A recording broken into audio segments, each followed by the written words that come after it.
জাতির পিতা ইব্রাহিম জিন্দাবাদ, জাতির পিতা ইব্রাহিম জিন্দাবাদ। ঠিক না বেঠিক? হুজুর চলে আসছেন, কোন বক্তা স্টেজে উঠলে আমি আলোচনা করি না।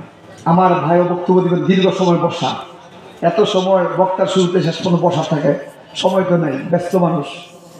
আমি আপনাদের কাছে নিজে দোয়া চাই, আল্লাহ যেন সুস্থতা হায়াত রাখে এবং হকের পক্ষে যেন সারা জীবন কোরআনের পক্ষে কথা বলতে পারি, আল্লাহ যেন তৌফিক দান করেন। পাশাপাশি আমার ভাইয়ের জন্য দোয়া চাই। আমার মনে আছে, আমি কথা আজকে বলি, তালতলা যাত্রা দিছিল, যাত্রা মনে আছে? কথা বলো, মনে আছে? 1 মাস বাইন্দা রাখছিল।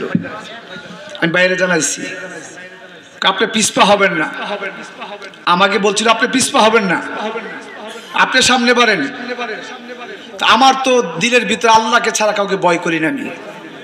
আমি ওনাকে তালতলা দাঁড়ায় বলছিলাম যাত্রা রক্তের বিনিময় হলো, বন্ধ করব। উনি বলছে 50 লাখ টাকা খরচ করে যাত্রা করব। আমি আপনার সঙ্গে আমার চ্যালেঞ্জ। তখন তিনি ক্ষমতায়, আমার কিন্তু তখন ক্ষমতা নাই, আমি কোনো মেম্বার চেয়ারম্যান, কোনো দলের নেতা, ক্ষমতা নাই। আমি বলছি আমার বুকের তাজা রক্তের উপর দিয়ে এই যাত্রা উদ্বোধন করতে হবে। 500 লাশ পড়বে তো যাত্রা উদ্বোধন হবে না ইনশাল্লাহ।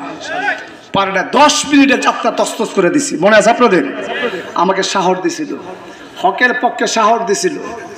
আমি দোয়া চাই আল্লাহ যেন বাইকেও সবসময় হকের পক্ষে রাখে, বলেন আমিন। আল্লাহ যেন ইন্তেজামিয়া কমিটির আয়োজনকে কবুল করে, এই মাহফিলকে কবুল করে। পরিশেষে দোয়া চাই, আজকে যিনি প্রধান মেহমান ছিলেন, হুজুর আসতে পারেন নাই, বাতিলের আতঙ্ক মুজাহিদে মিল্লাত আল্লামা আব্দুল হামিদ পীর সাহেব মধুপুর, আল্লাহ যেন হুজরতকে সুস্থতার হায়াত নসিব করেন, আল্লাহ যেন নেক হায়াত দান করেন, অতি দ্রুত সুস্থ করে যেন আবার ময়দানে হকের পক্ষে কাজ করার তৌফিক আল্লাহ পাক দান করবেন, আমিন। আসসালামু আলাইকুম ওয়া রাহমাতুল্লাহি ওয়া বারাকাতুহু। ও আমার ভাইয়ের চেহারা খেয়াল করি নেই, আমার অত্যন্ত মহব্বতের ভাই মাওলানা মুস্তফা কামাল হুসাইনি, অনেক মহব্বতের, একসঙ্গে চলাফেরা আসছেন। উনি সারগর্ব বয়ান করবেন ইনশাল্লাহ। আলোচনার শেষে মোনাজাত করে তারপরে যাবেন। আসসালামু আলাইকুম। মাশাআল্লাহ, মারহাবা।